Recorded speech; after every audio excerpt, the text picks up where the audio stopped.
ईरानी सदर इब्राहिम रईसी की वफात पर बानी PTI का अहम पैगाम आ गया। ईरानी सदर की तैयारा हादसे में जाँ बहक होने की खबर अडियाला जेल भी पहुंच गई। इमरान खान के एक्स अकाउंट से जारी पैगाम में बानी तहरीक इंसाफ इमरान खान ने ईरानी सदर और वजीर खारजा की हेलीकॉप्टर हादसे में वफात पर अफसोस का इजहार किया। इमरान खान ने एक्स अकाउंट पर जारी पैगाम में कहा है कि हेलीकॉप्टर हादसे में सदर इब्राहिम रईसी और वजीर खारजा की वफात का सुनकर निहायत दुख हुआ। सदर इब्राहिम रईसी ने मुसीबत ज़दा फलस्तीनी अवाम के लिए अपने मुल्क की पुरअज़्म हिमायत की क़यादत की।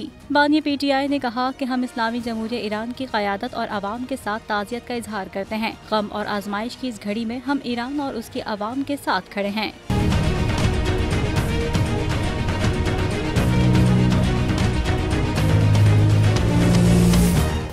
सब्सक्राइब करें और बेल दबाएं ताकि कोई खबर रह न जाए।